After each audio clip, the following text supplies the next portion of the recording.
Luna's supposed death shakes everyone on the bold and the beautiful, but the situation is far more complicated than what the Forresters or Logans are being told. What begins as a tragic loss slowly reveals itself to be a carefully orchestrated illusion, one fueled by fear, desperation, and the lengths a parent will go to save a child. After the accident, Poppy and Bill are devastated. The doctors give them grim news, claiming Luna didn't survive. Her body is shown to them covered, lifeless, and the hospital moves quickly with arrangements too quickly. The speed of the process raises questions, but Bill is too overwhelmed to push back, and Poppy is too broken to think clearly. To everyone around them, Luna's death appears final. But behind the scenes, there are signs something is off. The body presented to the family is kept mostly out of sight, only briefly revealed, as if someone doesn't want them to look too closely. The medical staff handling the case seems unusually tense. And then there's Lee, suddenly quiet, suddenly unavailable, suddenly acting as though she knows more than she can say.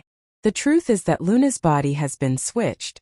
The girl in the hospital bed is not Luna at all. Someone has taken advantage of the chaotic aftermath of the accident to remove her from the facility and replace her with another body. Someone who cannot be identified.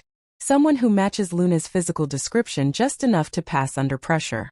The swap is meticulous, the timing flawless, and the few people involved are determined to keep the deception under wraps. The biggest question is who masterminded this and why. The obvious person is Lee, who has a history of pulling off dramatic medical secrets. She once hid Finn after he was declared dead, guarding him fiercely until he recovered. In this situation, she may have discovered that Luna was still alive, but hanging on by a thread, and believed that the only way to save her was to remove her from traditional hospital care. Lee's distrust of the Forrester and Logan families, her complicated relationship with Poppy, and her unwavering loyalty to anyone she considers family, could have driven her to repeat her old pattern. If Lee is behind it, then the body switch is her way of buying Luna time to heal, time to protect her from emotional pressure, time to prevent dangerous decisions from being forced on Poppy, especially if Bill was pushing for organ donation for Katie or anyone else. Lee may have felt that the only way to stop further trauma was to take Luna somewhere safe and secret, giving her the same chance she once gave Finn. Meanwhile, the fallout in Los Angeles is intense. Poppy collapses emotionally, believing her daughter is gone. Bill spirals into guilt-ridden rage, ready to tear apart anyone responsible.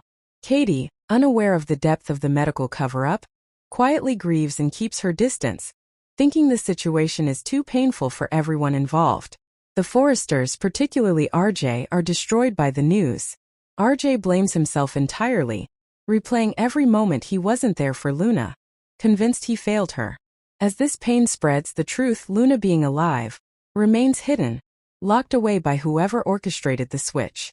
If it is Lee, she will eventually reach a breaking point, torn between her secret medical mission and the weight of everyone else's suffering. And when she finally reveals that Luna is alive, she may once again be hailed as a hero, this time even bigger than before. But until then, the world believes Luna is gone, and that false tragedy becomes the emotional engine pushing every character into their next explosive chapter.